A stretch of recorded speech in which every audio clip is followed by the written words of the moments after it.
നമസ്കാരം. കേരളീയം എന്റർടൈൻമെന്റ് ന്യൂസിലേക്ക് സ്വാഗതം. ബിഗ് ബോസ് വീട്ടിലെത്തി മാസ് ഡയലോഗാണ് സിജോ പറഞ്ഞത്. തീപ്പൊരിയായിട്ടല്ല താൻ വന്നത്, കാട്ടുതീയായിട്ടാണ് എന്നായിരുന്നു സിജോ പറഞ്ഞത്. കഴിഞ്ഞ എപ്പിസോഡിൽ സിജോയെ കുറിച്ച് മറ്റു മത്സരാർത്ഥികളോട് ലാലേട്ടൻ ചോദിച്ചിരുന്നു. റീ എൻട്രി നടത്തിയ സിജോയ്ക്ക് എന്തെങ്കിലും മാറ്റമുണ്ടോ എന്നാണ് ലാലേട്ടൻ ചോദിച്ചത്. ഇതല്ല സിജോ, കാട്ടുതീയാണെന്നൊക്കെയാണ് പുള്ളി പറഞ്ഞിട്ടുള്ളത്.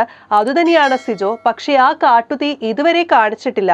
ഞങ്ങളിൽ വന്ന മാറ്റങ്ങൾ പഠിച്ച ശേഷമേ ആ കാട്ടുതീ കൊളുത്തുവിടൂ എന്നറിയാം എന്നാണ് അൻസിബ പറഞ്ഞത്. കുറേ കാര്യങ്ങൾ അറിഞ്ഞിട്ടാ സിജോ വന്നിരിക്കുന്നത്. പ്രസംഗത്തിൽ ഗംഭീര പ്രകടനം നടത്തി. 3/4 പേരുടെ കിളി അപ്പോൾ തന്നെ പോയത് ഞാൻ കണ്ടു. പോയ കിളികൾ ഒന്നും തിരിച്ചു വന്നിട്ടില്ല. ആള് നിലവിൽ സൈലന്റ് ആണ്. ഏത് നിമിഷം വേണമെങ്കിലും ആ കിളികൾ തിരിച്ചു വരാം. ഒരു അഗ്നിക്കിരയാകാൻ വേണ്ടി കാത്തിരിക്കുന്ന കുറേ പേരുണ്ട്. വലിയൊരു യുദ്ധത്തിന് മുൻപുള്ള ശാന്തത മാത്രമാണ് ഇവിടെ എന്നാണ് ശ്രീരേഖ പറഞ്ഞത്. എന്നാൽ ജിൻഡോ വ്യത്യസ്തമായ അഭിപ്രായമാണ് പറഞ്ഞത്. സിജോ തന്നെ ടാർഗറ്റ് ചെയ്യും പോലെയാണ് തനിക്ക് തോന്നിയതെന്നും അദ്ദേഹം ഒരു കാട്ടുതീയായിട്ട് തനിക്ക് ഫീൽ ചെയ്തിട്ടില്ല എന്നും ഇവർക്കൊക്കെ അങ്ങനെ തോന്നിക്കാണും, എനിക്കത് ഒട്ടും തോന്നിയിട്ടില്ലെന്നും ജിൻഡോ പറയുന്നു. ഉരച്ചു കളയുന്ന തീപ്പെട്ടി കൊള്ളിയായിട്ടേ തനിക്ക് തോന്നിയിട്ടുള്ളൂ എന്നുമാണ് ജിൻഡോ പറയുന്നത്.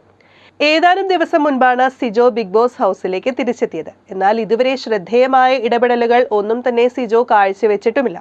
പല അവസരങ്ങൾ ലഭിച്ചിരുന്നെങ്കിൽ സിജോ ഒന്നിലും പോയി ഇടപെട്ടിരുന്നുമില്ല. വരും ദിവസങ്ങളിൽ കളി മാറുമോ എന്ന് കാത്തിരുന്ന് കാണാം. Entertainment desk, Keraleeyam.